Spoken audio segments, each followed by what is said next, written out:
Good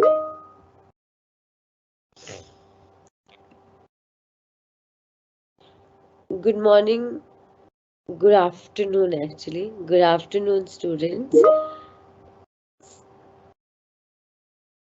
Good afternoon, students. So,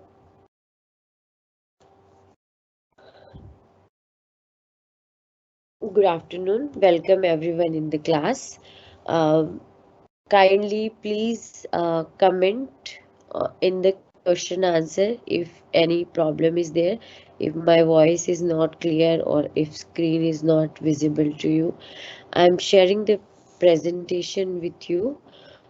So we pollution in last class we talk about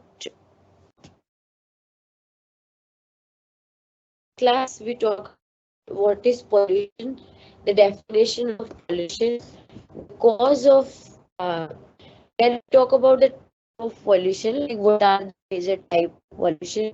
So there are pollution like air pollution, water pollution, soil pollution, noise pollution, yeah, and otherwise nuclear hazards.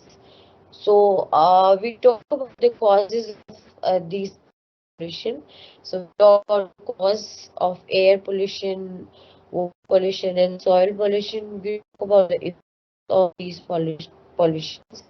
Then we talk about or uh, possible solution or strategies to deal with this kind of pollution. In today's class, we will talk about noise pollution and then talk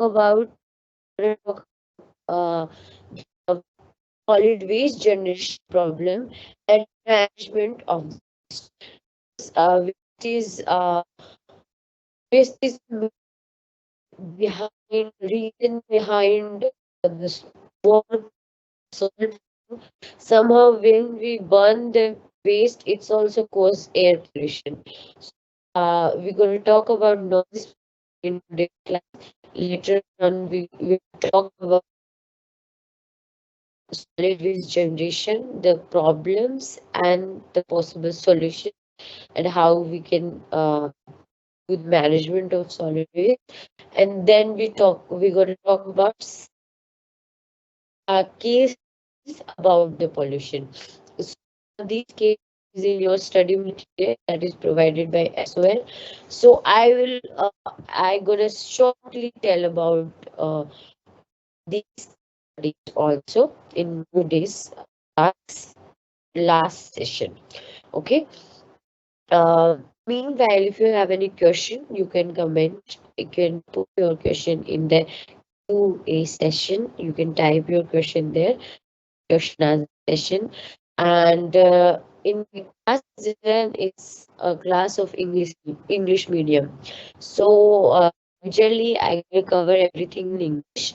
Um, or either bilingual थोड़ा हिंदी भी बीच में. But if you guys want me to talk in more Hindi or more bilingual, if there is any problem in understanding, अगर आप लोग चाहते हैं कि मैं हिंदी ज्यादा यूज करूँ या bilingual ज्यादा हिंदी इंग्लिश दोनों, तो प्लीज ये चीज भी सेशन में और कोई आपका सजेशन हो मीनवाइल और कोई क्वेश्चन हो तो वो भी आप क्वेश्चन आंसर सेशन में पुट कर सकते हैं. ओके. सो अब हम आज का जो हमारी क्लास है वो स्टार्ट करते हैं. सबसे पहले हम बात करते हैं नॉइस पोल्यूशन के बारे में. So what is noise pollution? The definition of noise pollution is noise is unpleasant high intensity sound is called as noise. Okay. And we can pollute the calmness of the society. Okay. If the noise is unbearable and that is harming the calmness or disturbing the calmness, we can call it as noise pollution. Okay. So how we know it's noise or it's sound? So the measurement of intensity is sound is dB, and very loud sounds come under or call as noise. So the measurement of can be done in the unit dB, decibel. So the range of extent of dB is 1 to 140 decibels. Okay, the sound range is like the sound which normal range of is 1 to 140 dB. The one is that we can't hear. Above 1 we can hear the sound. Okay, more than 140 dB we can't hear even. It's very loud sound, and our ears stop working in that kind of sound above 140 decibels. Okay, so normal talk, we talk like normally. Now I'm talking, it is around 40 dB or sound. The measurement is 40 decibel. If we are shouting like more louder than this, it is around 60 decibel. Whispering is around 30 decibel. जो अपन काना फूसी जिसको बोलते हैं ना, धीरे धीरे बात करते हैं, क्लास में सहेली के साथ में बात करते हो जैसे, या दोस्त के साथ में बात करते हो, जो ऑफलाइन क्लासेस चलती थी तब, तो वो होता है विस्परिंग या काना फूसी। तो उसकी साउंड होती है अराउंड 30 डेसिबल। जो इंडस्ट्रियल बड़ी बड़ी मशीनें होती हैं उनकी साउंड अराउंड 90 डेसिबल होती है। ट्रैफिक, बिजी रोड्स और जिनमें हाई स्पीड्स के व्हीकल रहते हैं वहाँ पे अराउंड 70 dB, मतलब शोर शराबा होता है तो 70-80 dB के डेसिबल के अराउंड साउंड होती है। थंडरस्टॉर्म और लाइटनिंग अराउंड 120 dB होती है। तो 120 dB के ऊपर हमारे कानों को प्रॉब्लम होने लगती है। एयरपोर्ट के आसपास इस 150 dB। जो रॉकेट इंजन होते हैं उनकी 190 dB होते हैं, जो हम स्टैंड ऑफ नहीं कर पाते हैं जिस साउंड को। ओके, सो तो आप समझ ही गए कि कौन सी साउंड है जो हम स्टैंड ऑफ नहीं कर पाते, या 120 से या 100 से अबोव की जो साउंड है वो सारी नॉइज पोल्यूशन की कैटेगरीज में आती है। तो इसमें कौन सी इंडस्ट्रियल एक्टिविटीज है ना, तो उस जैसे कि pneumatic industries, textile industries, steel rolling industries, would cutting mills, तो यहाँ पे बहुत ज़्यादा नॉइज होता है, that can cause noise pollution. Transport activities, domestic जैसे कि TV, radio, tape recorder, mixture grinders. Cultural activities may also sometimes we use loudspeaker and it's really loud. So वो फिर 10 बजे के आसपास, उसके बाद में अलाउड नहीं होता है। फिर अलग अलग जो जोन है उनमें अलग अलग नॉइज का लिमिट है। जैसे अभी सेंसिटिव जोन है जहाँ पे, जैसे कि जो आपके हॉस्पिटल एरिया, रेजिडेंशियल एरिया, वहाँ पे आपका दिन में 65 और रात में 45 से नीचे डेसिबल से नीचे होना चाहिए। फिर तो इस तरह से रेजिडेंशियल एरिया में आपका 55 और 65 अलाउड है। फिर उसके बाद में इंडस्ट्रियल एरिया में 65 और 75 डेसिबल्स अलाउड है ना। तो इस तरह से अलग अलग जोन में अलग अलग आपके नॉइस की कैटेगरीज होती हैं जो अलाउड होती है। उसके अलावा एग्रीकल्चरल एक्टिविटीज में भी कभी कभी नॉइज पोल्यूशन होता है। माइनिंग एक्टिविटीज में स्पेशली जब माइंस जहाँ पे डेवलप करते हैं तो वहाँ पे ब्लास्टिंग वगैरह जो होती है।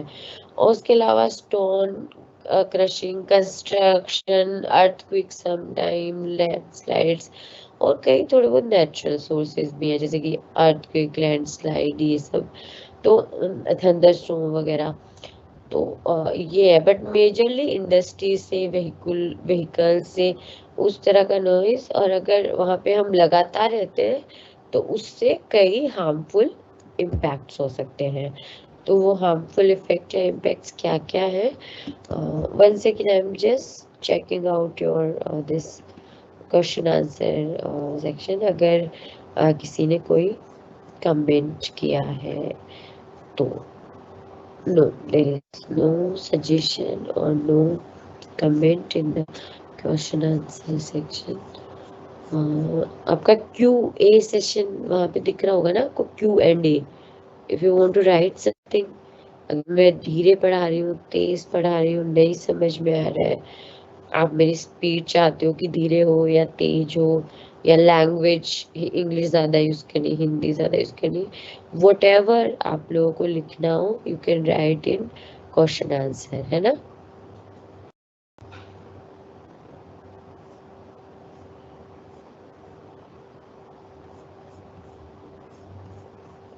Is my voice is clear now? Someone commented that my voice is not clear. Visible है मेरा, मतलब लाइक मेरे को देख पा रहे हो आप लोग अच्छे से? कैमरा में तो कोई इशू नहीं, आई थिंक देख पा रहे हो यार। मेरे पास तो दिखा रहा है, कैमरा भी ऑन है, वीडियो भी आ रहा है।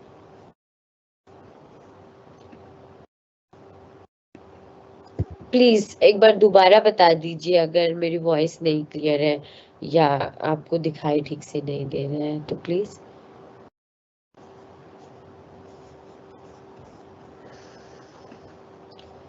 एक बार प्लीज कमेंट करके बता दीजिए if my is my voice is clear and can you see me clearly, please tell me.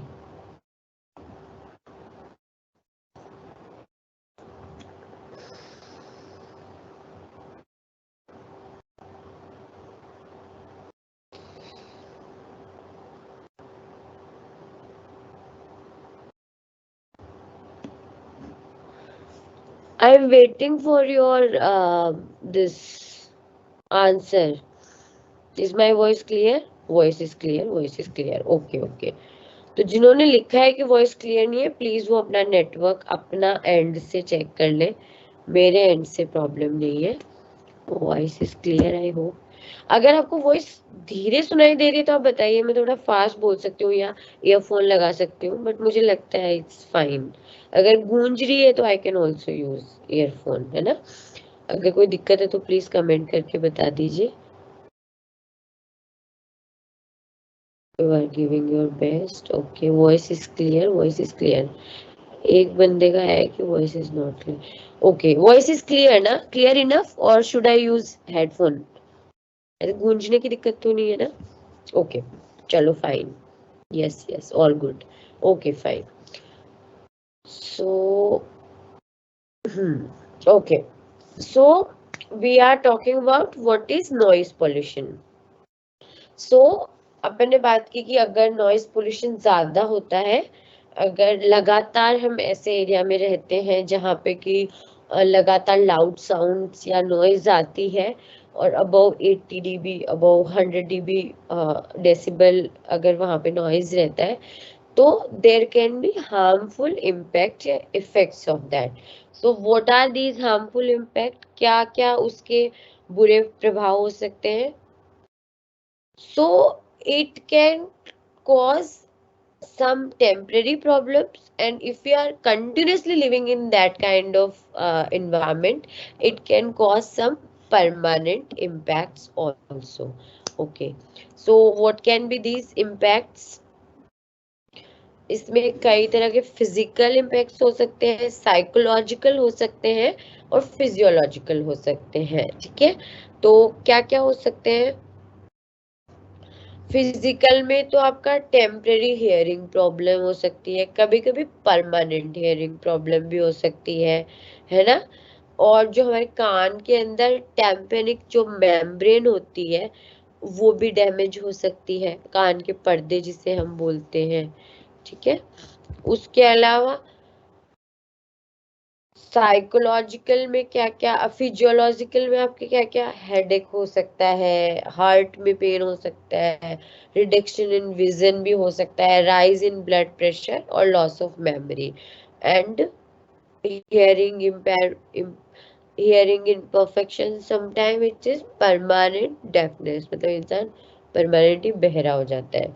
Psychological depression, fatigue, emotional disturbance, frustration, irritation, ये सब हो सकता है अगर यहाँ पर नॉइज पोल्यूशन इफेक्टेड एरियाज में लंबे समय तक रहते हैं तो।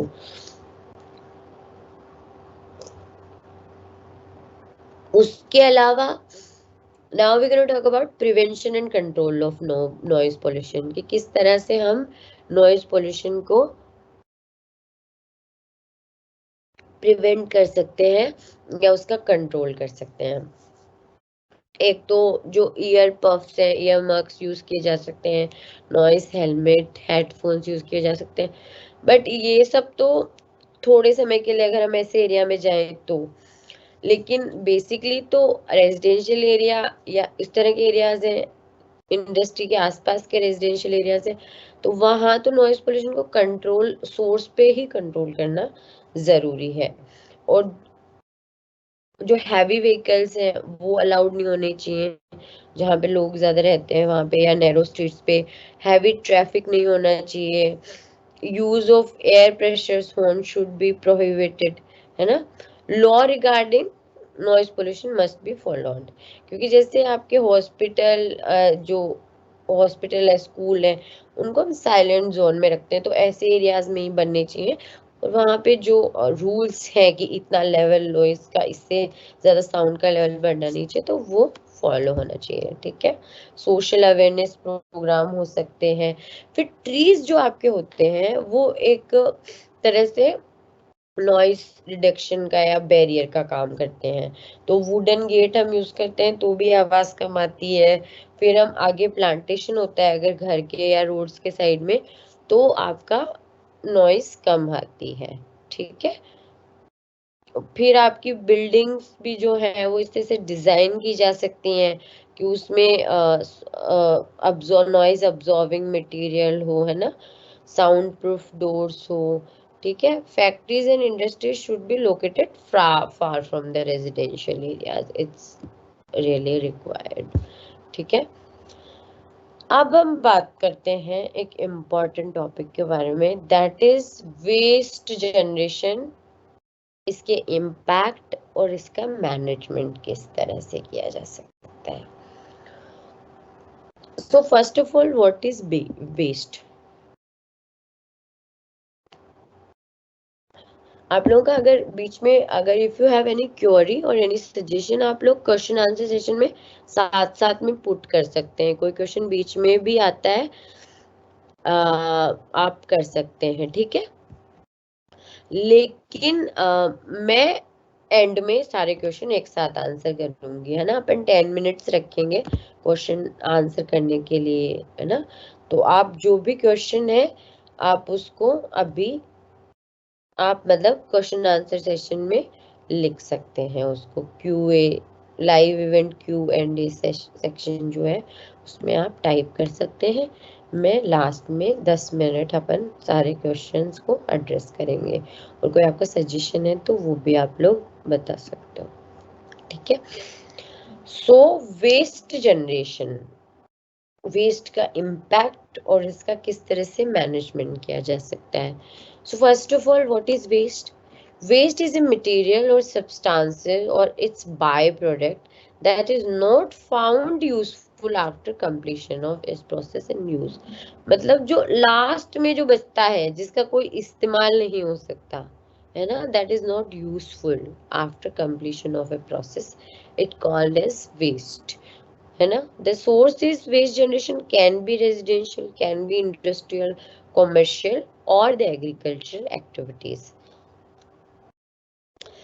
अब जो वेस्ट है उनका किस तरह से क्या इम्पेक्ट होता है, कितना हार्मफुल वो हो सकते हैं, उनका कितना हजार्डियस वो हो सकते हैं, उस पोटेंशियल के बेसिस पे they are classified as toxic. Toxic मतलब दैट इज टॉक्सिक, मतलब that is harmful, directly harmful. So that waste are classified into toxic, then non-toxic, then flammables जो कि जल सकते हैं बहुत जल्दी, and then radioactive and infectious waste. These are all infectious are also somehow toxic, क्योंकि वो कोई infection आपके बॉडी में फैला सकते हैं। and radioactive, रेडिएशंस के काफी हार्मफुल इम्पैक्ट होते हैं, आपको पता ही है। तो जो भी रेडियो एक्टिव अगर कोई वेस्ट है जो, तो उनमें से रेडिएशंस निकल सकती हैं, तो वैसा वेस्ट भी काफी हार्मफुल होते हैं, ठीक है। तो अभी हम अगर सॉलिड वेस्ट को क्लासिफाई करेंगे तो different type depending on their source, कि किस सोर्स से वो आ रहे हैं। तो पहला है आपका हाउस होल्ड वेस्ट या म्युनिसिपल वेस्ट, जो कि फूड उसमें है, कार्डबोर्ड, प्लास्टिक, जो घरों से निकलने वाला नॉर्मल वेस्ट है, ठीक है। उसके अलावा इंडस्ट्रियल वेस्ट है ना, उसमें कई तरह के टॉक्सिक केमिकल्स हो सकते हैं, ऑयल हो सकते हैं, डेब्रीज हो सकते हैं।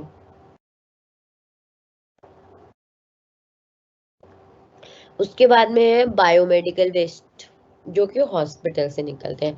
तो उनका भी सेग्रीगेशन बहुत ज़रूरी है बायोमेडिकल में, क्योंकि उसमें कई तरह केमिकल होते हैं, कई तरह के डेड टिश्यूज होते हैं। तो उसका भी आपका, और एक्सपायर्ड मेडिसिन वगैरह भी निकलती हैं, तो उसका भी एक सेग्रीगेशन होना और प्रॉपर डिस्पोजल होना बहुत ज़रूरी है।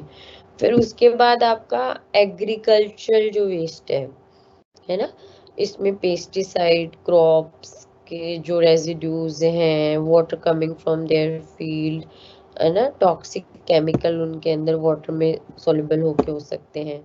उसके अलावा आपका न्यूक्लियर वेस्ट है, इसमें रेडियो एक्टिव सब्सटेंसेस होते हैं, जो कि उनसे रेडिएशंस निकल सकती हैं, या फिर फ्यूल जो रिएक्टर्स में यूज होते हैं। एंड ये काफी हाईली डेंजरस और हार्मफुल होते हैं। सो इनका प्रॉपर डिस्पोजल बहुत रिक्वायर्ड है। फिर उसके अलावा हजार्डियस वेस्ट, जैसे कि जिनमें टॉक्सिक केमिकल, एसिड, कोरोसिव, ये आपके रेडियो एक्टिव या इंडस्ट्रियल सोर्सेज से आ सकते हैं। उसके अलावा ई वेस्ट, जो आईटी सेक्टर में, जैसे कंप्यूटर वगैरह जो हम घरों में यूज करते हैं, इलेक्ट्रॉनिक के जो भी सामान है, तो उससे निकलने वाले वेस्ट को हम ई वेस्ट। तो आजकल के ज़माने में, ये बात हमने पहले भी करी थी जब हमने सॉइल पोल्यूशन के बारे में बात करी थी, तो अभी आजकल ई वेस्ट की बहुत तगड़ी प्रॉब्लम अराइव हो रही है, क्योंकि हम इतने ज़्यादा इलेक्ट्रिकल गैजेट्स यूज़ कर रहे हैं और उनका वेस्ट हम यूं ही फेंक देते हैं।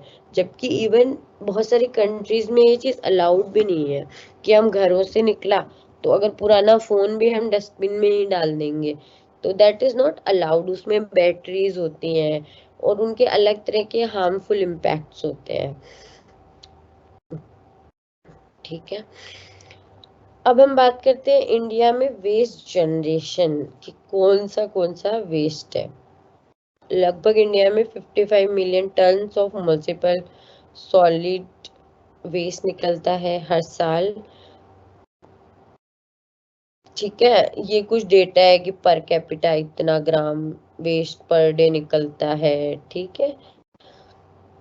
और इसकी कलेक्शन एफिशिएंसी है जो 50 to 90% है, डिपेंडिंग ऑन द सिटीज, है ना। तो पूरा सॉलिड वेस्ट कलेक्ट भी नहीं हो पाता है। अब इसमें कौन सी चीजें हैं जो किस किस ये 2018 तक का डेटा है जो रिपोर्टेड है। तो अब इसमें क्या क्या है, इसमें कौन सा परसेंटेज है, जैसे कि ब्रोकन ग्लासेस कितना परसेंट है, फूड वेस्ट है लगभग आपका 7%, रबर 2%, लेदर, मतलब किस तरह का, टेक्सटाइल वेस्ट है 5% के अराउंड, प्लास्टिक काफी है ना 12% के अलाउंड अराउंड, पेपर वेस्ट है। तो ये आपका कौन वेस्ट का, कि कौन सा मटेरियल कितना कितना है, ठीक है। अब उसके बाद में हम करेंगे म्युनिसिपल सॉलिड वेस्ट की बात इन इंडिया, जो 30% to 55% कंपोस्टेबल होता है, बायोडिग्रेडेबल होता है। लेकिन ये क्या होता है, अपन मिक्स करके डालते हैं, सेग्रीगेशन नहीं है। तो सेग्रीगेशन नहीं है तो वो सब एक साथ जाता है, तो उसका वो मैन्योर में कन्वर्ट नहीं हो पाता ना। सोर्स पे सेग्रीगेशन बहुत जरूरी है। तो ऐसे हमारे पास अलग अलग तरह के कलर कोडिंग के डस्टबिन भी होते हैं ना, नीले डस्टबिन, हरे, लाल, तो वो इसीलिए होते हैं। तो हम बायोडिग्रेडेबल जो है, हमें वो उसी डस्टबिन में डालना चाहिए, कि जो हमें सेग्रीगेट करके डालना चाहिए वेस्ट को हमेशा। तो उससे क्या होता है, आधा काम कम हो जाता है ना, सेग्रीगेशन सोर्स पे ही हो जाता है तो उसका, ठीक है। अब इंडस्ट्रीज में भी अलग अलग सेग्रीगेट होके, और स्पेशली जो बायोमेडिकल वेस्ट होता है हॉस्पिटल से जो निकलता है, उसका सेग्रीगेशन भी बहुत ज़रूरी है, कि उसमें कई तरह के केमिकल्स भी होते हैं, दवाइयाँ भी होती हैं। ठीक है। और हमें खुद को कम से कम अपने घरों में हमेशा सेग्रीगेट करके ही वेस्ट को डिस्पोज करना चाहिए। फिर आपका 40 से 55% इनर्ट मटेरियल होता है जो कि आपका लैंडफिल साइट्स में जाता है। कुछ मटेरियल होता है जो रिसाइक्लेबल होता है, तो जिसको हम मैक्सिमम कर सके हमें रिसाइकिल करना चाहिए। ये सिटी पे डिपेंड करता है, पर ये लगभग एक एवरेज हमने डेटा बताया है। अब जो आपका वेस्ट जनरेशन में सबसे बड़ी प्रॉब्लम किसकी है? प्लास्टिक वेस्ट की, क्योंकि एक तो ये डिग्रेडेबल नहीं है, एक अपना यूज बहुत ज्यादा बढ़ जा रहा है ना, और ये इन्वायरमेंट के लिए भी बहुत हार्मफुल है ना। तो ये तो जनरल प्रोडक्ट देखो इस फिगर में दिए हुए हैं जो हम रोज यूज करते हैं, और इनके बिना हम रह भी नहीं सकते, ऐसा अभी परिस्थितियां हैं। तो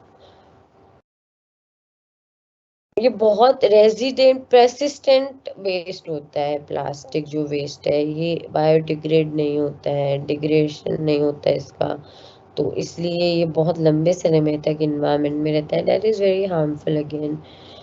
India generate 94 million tons plastic weight annually.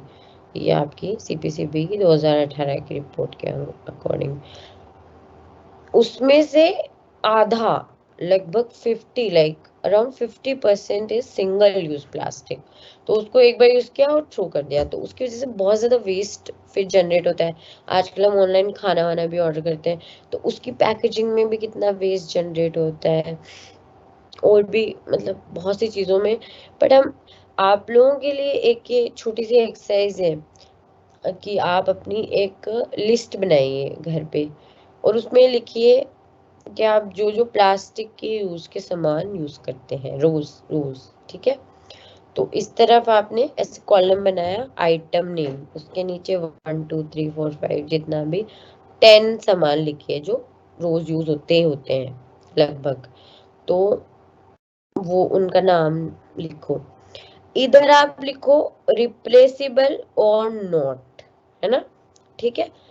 तो अगर मतलब उसको आप नॉन प्लास्टिक से रिप्लेस कर सकते हो कि नहीं, अगर कर सकते हो तो लिखो यस, उसके आगे अगर नहीं कर सकते हो तो लिखो नो। ये आपका एक एक्सरसाइज है, ऐसा चार्ट बनाओ आप लोग कॉपी में, तो आपको उससे पता चलेगा, है ना। ये आपका एक घर पे करने के लिए होमवर्क या एक्सरसाइज कुछ भी मान लो। तो कुछ चीजें तो ऐसी होती है जिनको हम रिप्लेस कर ही नहीं सकते हैं, है ना, मतलब वो हमारे लिए इकोनॉमिकली या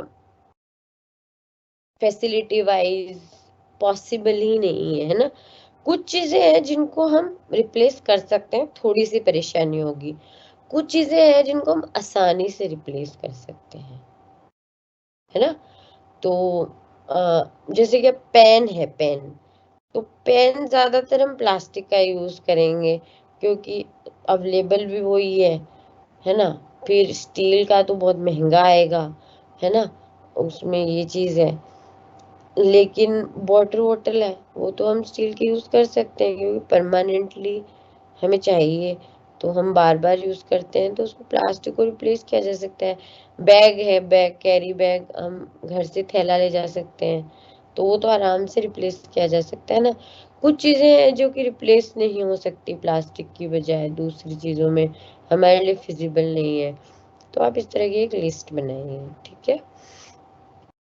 अब हम बात करें तो सिंगल यूज प्लास्टिक बहुत डेंजरस होता है क्योंकि हम एक बार यूज करके उसको फेंक देते हैं, तो उससे कितनी ज्यादा मात्रा में वेस्ट फिर आपका जनरेट होता है।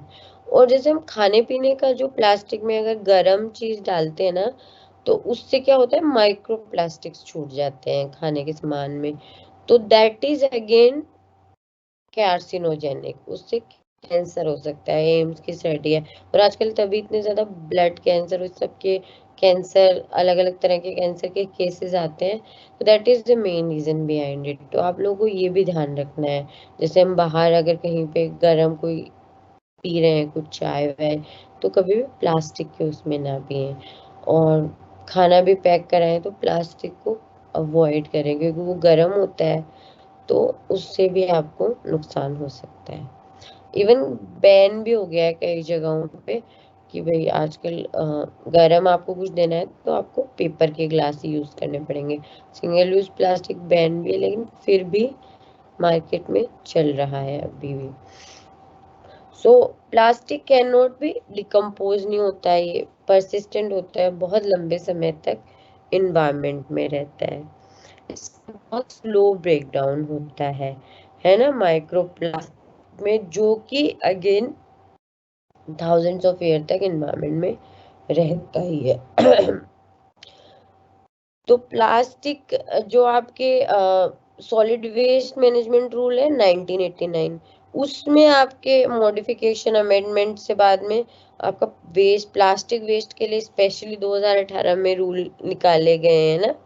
उसमें क्या हुआ है कि मल्टीलेयर्ड प्लास्टिक है ना, जो कि आपका दोबारा यूज नहीं हो सकता, रिसाइक्लेबल नहीं है, उससे एनर्जी रिकवरी नहीं है, और जिसका अल्टरनेट यूज अभी तो नहीं है, उसको धीरे धीरे फेजिंग आउट करने का स्कीम है कि धीरे धीरे उसको बैन करा जाएगा, धीरे धीरे उसके अल्टरनेटिव्स निकाले जाएंगे। ठीक है, अब हम बात करते हैं जो हमारे वेस्ट निकलता है, जो भी प्लास्टिक वेस्ट या जो भी अदर वेस्ट है, उसको हम किस तरह से उसका डिस्पोजल कर सकते हैं एंड में।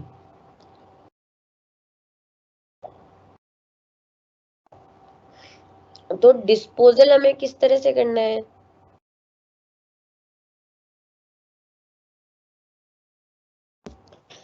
डिस्पोजल पहले हमें अपना एक आपका 4R या 5R का सिद्धांत है जो कि हमें याद रखना है। ठीक है, तो डिस्पोजल तो एंड में, कि भाई लास्ट में कोई ऑप्शन ही नहीं है, ये वेस्ट तो जनरेट हो गया, इसको तो डिस्पोज करना ही पड़ेगा।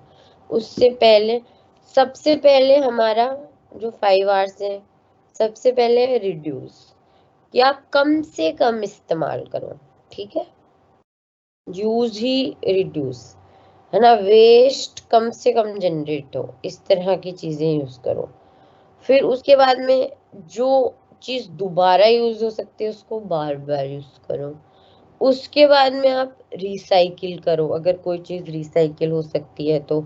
उसके बाद में उस वेस्ट में कुछ चीजें ऐसी हैं जो कि जिनकी रिकवरी हो सकती है, जैसे मेटल वगैरह कुछ ऐसी चीज, तो उनको रिकवर करो वापस उसमें से। और लास्ट में जो बच गया उसको रिफ्यूज करो, है ना। अब उस रिफ्यूज करने या उस डिस्पोजल करने के क्या क्या तरीके हो सकते हैं, वो आपके हो सकते हैं। एक तो लैंडफिल साइट में इनको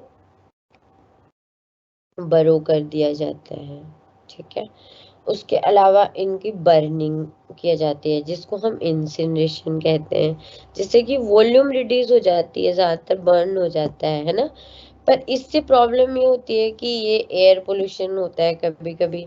कभी कभी कुछ ऐसे वेस्ट होते हैं जो जलने से जो ऐश होती है या जो उनके जलने से धुआं निकलता है, उसमें आपका टॉक्सिन्स हो सकते हैं, और ये थोड़ा कॉस्टली भी ज्यादा पड़ता है। फिर उसके बाद में है कंपोस्टिंग। कंपोस्टिंग जो नेचुरल डिकम्पोज, उसको, उसका डिकम्पोजिशन होगा नेचुरल, और डिकम्पोज होगा और ऑर्गेनिक मटेरियल में कन्वर्ट हो जाएगा, और जो जिससे कि हम पौधों को उसको न्यूट्रिशन प्राप्त होगा, वो पौधों में डाल सकते हैं, है ना। तो जमीन में, खेती में यूज कर सकते हैं। तो किस तरह की चीजें हैं उससे, और जैसे गोबर वगैरह, उनसे गोबर गैस भी निकल सकती है, वो भी यूज हो सकती है। इसमें किस तरह की चीजें आती है, plant foods, car, paper products, है ना, जो एग्रीकल्चर यूज से ऑर्गेनिक मटेरियल निकलता है, वो भी। तो इन सबको हम कंपोस्टिंग कर सकते हैं। उसके अलावा ओशन डंपिंग भी एक तरीका है वेस्ट को डिस्पोज करने का। तो उसमें क्या होता है, प्लेसिंग, डंपिंग या प्लेसिंग जो मटेरियल है उसको या आप ओशन में डंप या प्लेस कर देते हैं, है ना। अब उससे क्या होता है, कई तरह का वेस्ट मटेरियल होता है जो इस तरह से डंप किया जाता है। एक तो हजार्डियस होता है इनमें से, तो एक्वेटिक लाइफ के लिए और ह्यूमन लाइफ के लिए बहुत हार्मफुल है। फिर ऑक्यूपेशनल एक्सीडेंट हो सकते हैं, इंजरीज हो सकती हैं, एक्सपोजर्स हो सकते हैं इनको कैरी करते समय, है ना। फिर ये बीच सैंड को लॉस हो सकता है अगर इसका ह्यूमन कंजप्शन हो गया, या एक्वेटिक लाइफ में फिशेस वगैरह में काफी नुकसान हो सकता है अगर लीकेज हो गया तो ये चीज है। अब हम बात करेंगे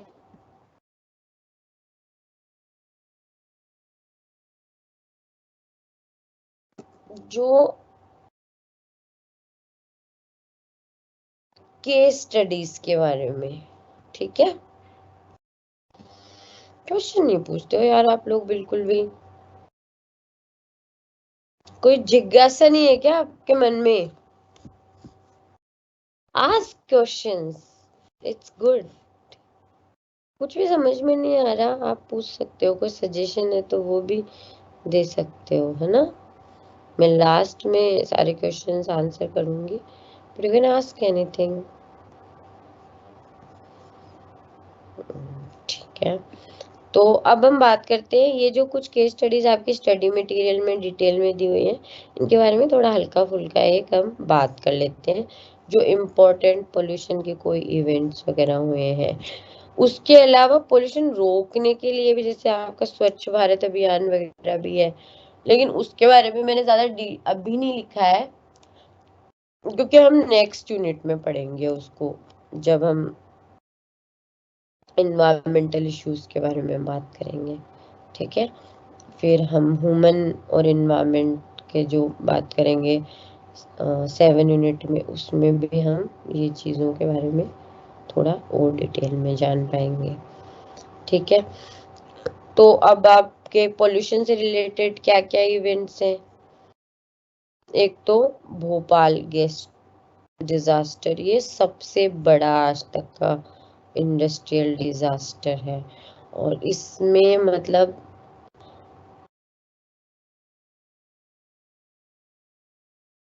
इतने लोगों को उस समय लॉस हुआ, और अभी तक उसके साइड इफेक्ट लोगों में देखे जा रहे हैं। जो लोग वहां पे रह रहे हैं उनकी जनरेशन्स में विकलांग बच्चे पैदा होना, बहुत से इफेक्ट है ना। तो और उस समय हजारों लोग मारे गए थे रातों रात, तो इट्स बहुत बड़ी ट्रेजेडी हुई थी, भोपाल गैस ट्रेजेडी। और इसके बाद में क्या हुआ कि इसके बाद में आपके जो लाइबिलिटी का एक्ट आया, इन्वायरमेंटल लाइबिलिटी का एक्ट, इसके बाद में 1991 में आया, लेकिन तब तक कोई एक्ट भी नहीं था। इवन जिन लोगों को लॉस हुआ उनको कोई हर्जाना भी नहीं था, कंपनी को कोई जिम्मेदारी भी नहीं थी तब। तो बाद में ये सब चीजें इंश्योर की गई, तो उस समय लोगों को बहुत बहुत नुकसान हुआ है इसका। तो ये आपका 1984 में हुआ है। ठीक है, भोपाल के अंदर जो यूनियन कार्बाइड का इंडस्ट्रियल प्लांट था, वहां से मेथिल आइसोसाइनेट, जो कि एक बहुत हाईली हार्मफुल और डेंजरस और है, गैस है, जो कि वहां से लीक हो गई थी, ये पेस्टिसाइड प्लांट से। उससे उसी समय काफी हजारों लोग मर गए। फिर उसके काफी considerable long term short term effect हुए, और उसके बाद में कई लोगों की अर्ली डेथ्स हुई। तो अब उसके शॉर्ट टर्म इफेक्ट में उस समय दिक्कतें हुई, लोगों को डेथ हुई, हेल्थ रिलेटेड इश्यूज हुए। उसके बाद लॉन्ग टर्म अभी तक जेनेटिकल भी प्रॉब्लम स्टार्ट हो गई है वहाँ पे। तो जेनेटिक प्रॉब्लम्स जैसे कि बच्चे विकलांग पैदा होना, किसी की स्किन में प्रॉब्लम, दिमाग में प्रॉब्लम, ये सब चीज़ें वहाँ पे लॉन्ग टर्म से चलती ही जा रही है। उसके बाद में ताजमहल का इशू भी काफी बड़ा हुआ। 1972 में गवर्नमेंट ने मथुरा ऑयल रिफाइनरी स्टैब्लिश की। उससे क्या हुआ कि वो ताजमहल के आसपास था, तो सल्फर डाइऑक्साइड वहां से निकलता था, है ना। अब इससे ये आपके वाटर के साथ कंबाइंड होके H2SO3 बना लेता है सल्फ्यू, और उससे बन जाता है लास्ट में H2SO4 जो कि सल्फ्यूरिक एसिड है। वो रेन के साथ गिरता है, या फिर नाइट्रेट के, अगर नाइट्रेट भी हो तो नाइट्रिक एसिड। तो उससे क्या होता है, आपकी जो नॉर्मल रेन होती है उसकी पीएच होती है थोड़ा सा, वो स्लाइटली एसिडिक होता है 5.5, उससे नीचे चला जाता है तो फिर वो काफी हार्मफुल होता है, जिससे कि मार्बल पे एक तरीके से इफेक्ट दिखने लग गया था। तो ये ये जैसे मथुरा रिफाइनरी होने की वजह से वहां पे ये प्रॉब्लम हो गई क्योंकि पास में थी। बाकी वजह नेचुरली इंडिया में एसिड रेन बहुत कम होती है। ये जो यूरोपियन कंट्रीज है इसमें ज्यादा प्रॉब्लम है नेचुरली, क्योंकि हमारे यहाँ पे हाई अमाउंट ऑफ N2 पाया जाता है एयर के अंदर ना, तो और high amount of particulate matters हैं, है ना। और जो डस्ट स्टॉर्म वगैरह होते हैं तो उससे क्या होता है, वो सल्फर को साथ में करके और डिपॉजिट कर देते हैं, वो एसिड रेन हो नहीं पाता है मैक्सिमम। हमारी कंट्री में थोड़ी ये प्रॉब्लम कम है।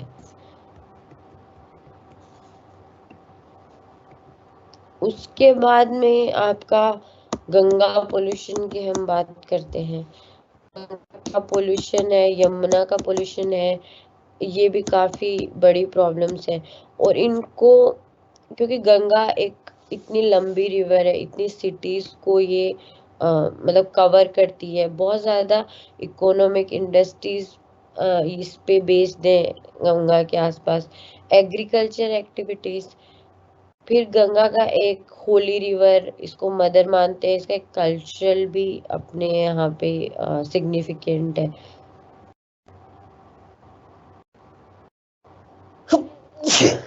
अब इसके ओवर यूज होने से और उसके सेडिमेंट लोड बढ़ गया, एक्सक्यूज मी, सीवेज डिस्पोजल बहुत ज्यादा होता है गंगा के अंदर, है ना। फिर इंडस्ट्रियल इफ्लुएंट भी, डेड बॉडीज एनिमल्स इनको भी करा जाता है, क्रीमेशन होता है इसके आसपास में, क्रीमेशन मटेरियल को डिस्पोज किया जाता है। और कई तरह के एग्रीकल्चर एक्टिविटीज से भी टॉक्सिक केमिकल आने से, पेस्टिसाइड्स आने से आपका हमारी नदियों का क्या हुआ है, पोल्यूशन हुआ है। ठीक है। फिर 1985 में आपका गंगा एक्शन प्लान बना है, फिर अभी उसको नमामि गंगे जो बना दिया गया है पिछले आई थिंक 7-8 सालों से, तो अभी वो नमामि गंगे नाम से चल रहा है।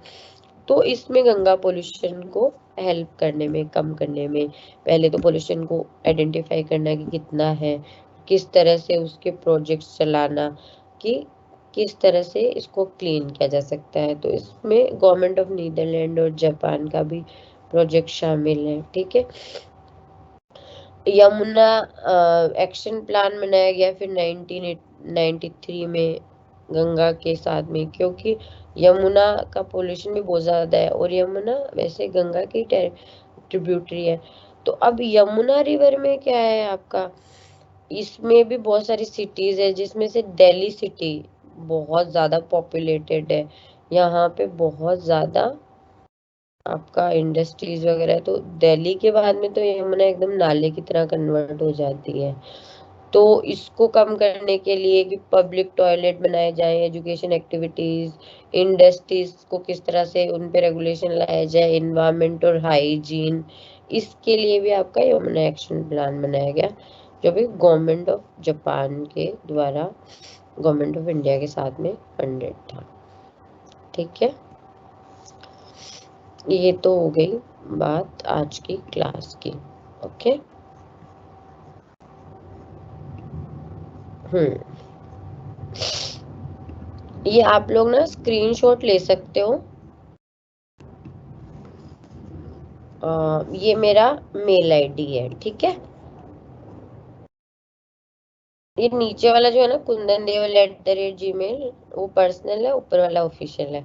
इन दोनों पे आप मेल कर सकते हो मुझे कभी भी, आपको बाद में भी कोई क्वेश्चन हो या कुछ पूछना हो तो ये मेरे मेल आईडी से है, ठीक है।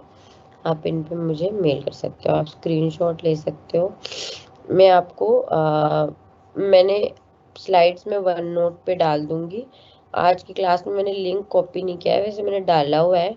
नेक्स्ट क्लास में मैं आपको लिंक बता दूंगी, इस स्लाइड का भी, इस प्रेजेंटेशन का भी, और जो नेक्स्ट 6th यूनिट है उसकी प्रेजेंटेशन है, 7 तीनों डाल दूंगी। तीनों भी मुझे पढ़ानी है, ये तो पढ़ा चुके हैं। 6th भी डाल दूंगी, और स्टडी मटेरियल जो SOL का है वो आपके पास होगा, सिलेबस भी होगा, फिर मैं वहाँ पे भी डाल दूंगी, और SOL की वेबसाइट पे भी है। और ये जो प्रेजेंटेशन है इसकी स्लाइड्स भी मैं वहाँ पे डाल दूंगी, तो आप लोग वहाँ से वन नोट ड्राइव से उसको डाउनलोड कर सकते हैं। ये सारी PPT आपको मिल जाएगी, और नेक्स्ट क्लास वाली PPT भी। नेक्स्ट जो PPT होगी वो नेक्स्ट 2 क्लासेस में पढ़ाई जाएगी, तो मैं अगली क्लास में ही शेयर कर दूंगी, फिर आप थोड़ा खुद से भी पढ़ के आइएगा उसको। ठीक है, अब अपन देखते हैं कि आपके क्या सवाल जवाब है। 1 सेकेंड। ठीक है, कोई क्वेश्चन है आप लोगों का? प्लीज क्वेश्चन है तो पुट करिए। Okay, today someone is attending my first class. कैसी लगी class first? Okay okay, case studies, someone is asked that case studies are asked in exam. Generally not, but sometimes they ask you to write a short note, that is can be on Ganga Action Plan, sometime it's on स्वच्छ भारत अभियान, जो अपन next वाली class में पढ़ेंगे, क्योंकि उसमें वो case study की तरह नहीं है, उसमें मेन सिलेबस की तरह है। और ऐसे कुछ कुछ इम्पोर्टेंट चीजें हैं जो लास्ट में आपको बताई जाएंगी, एंड में जब सिलेबस खत्म हो जाएगा, लास्ट क्लास में मैं बताऊंगी। उन पे शॉर्ट नोट पूछते हैं कभी कभी। और जैसे आपसे अगर पोल्यूशन पे क्वेश्चन पूछा जा रहा है, वाटर पोल्यूशन पे, तो अगर बड़ा क्वेश्चन है, मतलब मान लो 15-20 नंबर का क्वेश्चन है, तो 10 नंबर का क्वेश्चन है, तो उसके एंड में अगर आप थोड़ा सा केस स्टडी का लिख देंगे तो भी कोई बुराई नहीं है ना। It will add something, it will give you good marks ना। थोड़ा बहुत आप इनके बारे में पढ़ सकते हैं, ठीक है, केस स्टडीज के बारे में।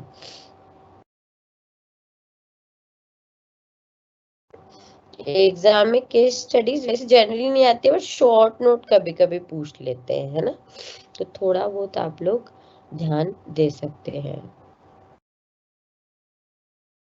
और कोई क्वेश्चन है प्लीज पूछ सकते हैं आप। Question answer section, Q&A section में प्लीज लिख दीजिए। मेल आईडी, बुक मैंने आपको बताया था, मैं भी वापस लिख देती हूँ, पिछली क्लास में मैंने बताया था। वैसे तो SOL का जो स्टडी मटेरियल वेबसाइट पे दिया हुआ है, हिंदी इंग्लिश दोनों में, वो सफिशिएंट है आपके एग्जाम के लिए, प्लस ये स्लाइड्स पढ़ लेना। बाकी किसी को बहुत ज़्यादा बुक पढ़ने का अगर शौक है तो मैं बुक बता देती हूँ।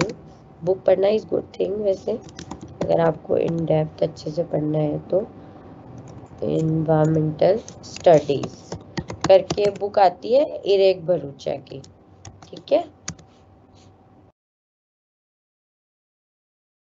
इरेक भरूचा, तो इसको आप पढ़ सकते हैं, ये किताब अच्छी है, ठीक है।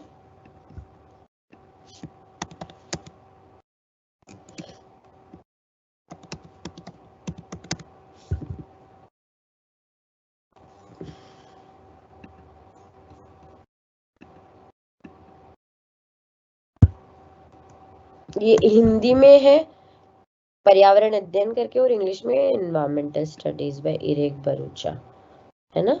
ये बुक आप ले सकते हैं, ये बेसिक UG लेवल के लिए अच्छी किताब है, ठीक है। किसी ने मेल आईडी मांगा है,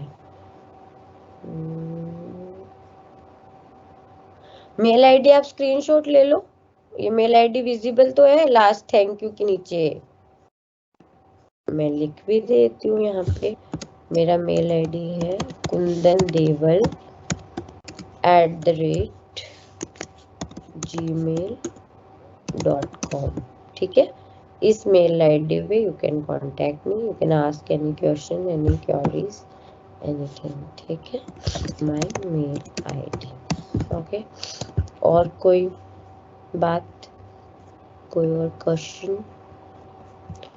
someone is asking exam is online और ऑफलाइन, अभी पता नहीं है, ठीक है, अभी एग्जाम आने दो। अभी तो देखो गवर्नमेंट के रूल्स तो आ रहे हैं कि चीज़ों को, मतलब अभी गाइडलाइंस आ रही हैं कि आप ऑफलाइन क्लासेस भी स्टार्ट होने की बात है। पर आप लोगों का तो ये क्या है ना, वैसे डिस्टेंस लर्निंग है, तो हो सकता है आपका ऑनलाइन ही चले क्लासेस। एग्जाम का अभी तक पता नहीं है, वो उस समय जो कोविड की सिचुएशन होगी उसी पे डिपेंड करेगा, है ना। तो ये तो अनाउंसमेंट हो जाएगा एग्जाम का जब थोड़े दिनों में, तो आपको पता चल जाएगा, ठीक है। ओके, और कुछ बताइए? Thank you, thank you, okay, thank you. Mail ID मैंने लिख दी, केस स्टडीज का बता दिया। Anything else you want to tell me? You want to give any suggestion? You want to ask any question? Please feel free to write.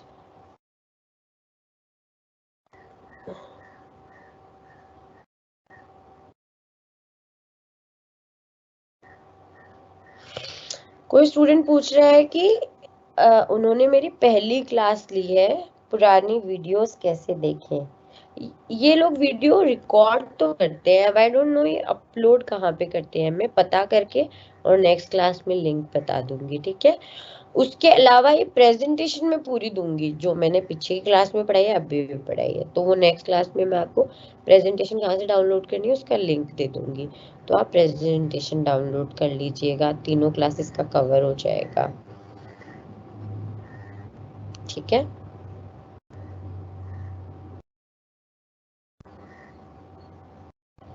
जो class नहीं ली है वो तो अब चली गई ना, आप कैसे लोगे?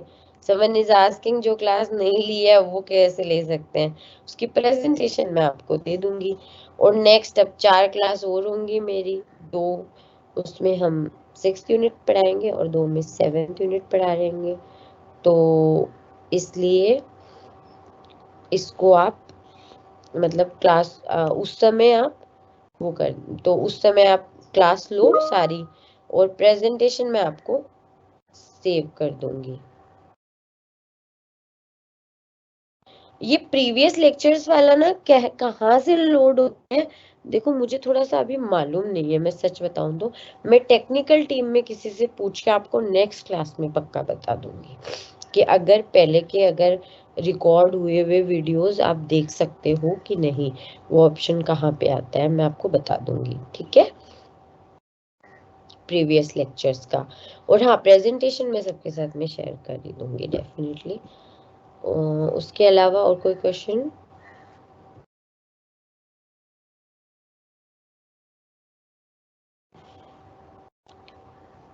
अगर किसी स्टूडेंट को पता है कि पुरानी क्लासेस के वीडियो कैसे देख सकते हैं स्टूडेंट्स, तो प्लीज यहाँ पे लिख दो क्वेश्चन आंसर सेक्शन में, मैं उसको अनाउंसमेंट में लिख दूंगी। अगर किसी को पता है तो प्लीज लिख दीजिए यहाँ पे।